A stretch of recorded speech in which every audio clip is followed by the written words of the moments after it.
So my name's Rasela Moala. I love what I do, which is community work. I also study, so I'm studying theology at the moment. We do a lot of creative arts with young people. We're also open as a drop-in centre, so it's very much just being a neutral, available space for any young person that feels like they need it or they want it. I originally had been actually put on a waiting list for surgery for endometriosis. So I wasn't actually sure if we could have kids or not. And a week before I was supposed to have the surgery, I actually found out that I was pregnant, which was like a day before we went into lockdown. It was a lot of mixed emotions. It was really surreal because it was this kind of balance of where I thought I couldn't, and then, oh my gosh, I am, and then, oh, okay, you have to go home and stay home now for the next 4 weeks. So, yeah, it was really mixed. I think I'm particularly close with my mom, and so with her being overseas and I haven't seen her for my whole pregnancy, it's just been a little bit like it's bittersweet. So it's cool, but it is a bit hard sometimes without them around. A week before our wedding, I witnessed a traumatic event. It was just a real crazy night, and I think it kind of probably should have affected me more than it did at the time, but just with the wedding and everything coming up, I was able to kind of just suppress it and just carry on. And I thought like, oh cool, I'm dealing with this really well. And so obviously a couple months later, going into lockdown, wasn't busy anymore. Everything had slowed right down. And with my husband being at work a lot, I spent a lot of lockdown by myself. So I was physically alone, isolated. And then all of a sudden, everything that happened at the beginning of the year kind of came to the surface, and I was just kind of sitting in a lot of that mess, really. But I think going into the lockdown with unresolved issues like that just made it really difficult. Yeah. I would close my eyes and I would still have images of that night in my head. And there was just kind of all this fear of like, man, how do I bring a child into the world when I'm clearly not okay, but I have no idea how to get out of this space?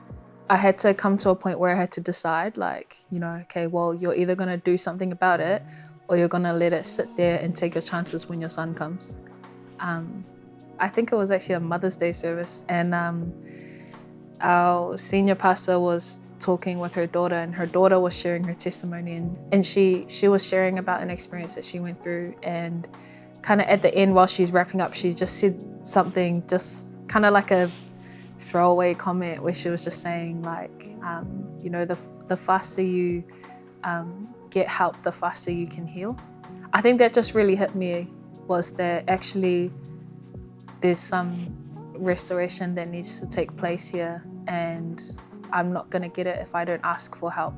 Straight after I watched that service, I rang the police victim support and I just said, hey, you guys offered me this at the beginning of the year. I was just wondering if I could still take it. And they were really amazing. I then got referred to a counsellor, and I was able to get counselling over the phone throughout those couple weeks until everything else was kind of open again, and then I was able to move on to meeting someone face to face, which was really good. My husband is a very proud Tongan, and there was a couple of times where he just stayed home from work because I just wasn't okay. So the fact that he was willing to put my mental health above his job was huge, because I knew that was a big deal to him.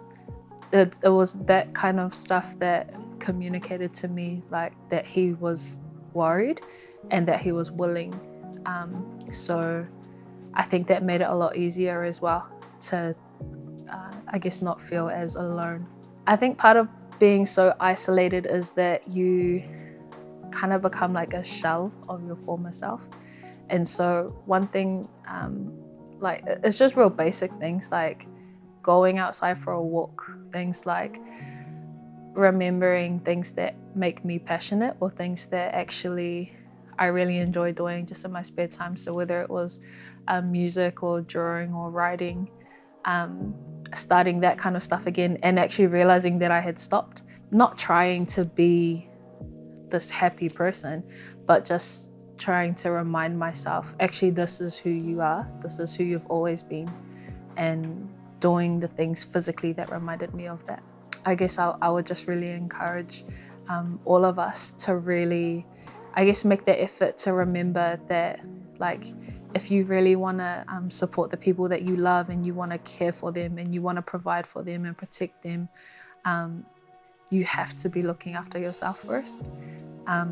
And it's, we don't do that naturally. We're not naturally wired, like, we're not an individualistic culture. And so I think it's just really important for us as Pacific to remember, you know, you can only offer someone, like, if you're going to offer someone the best of what you have, but you're not okay yourself, you're not actually helping them, and you're not even being a good role model, because people that are looking up to you, or people that you're inspiring or raising, they need to know that, you know, like, it's okay not to be okay, but it's even better if you can ask for help. And so I think that's a really important message. I think that a lot of our Pacific women should remember, is that it is still just as powerful to take care of yourself.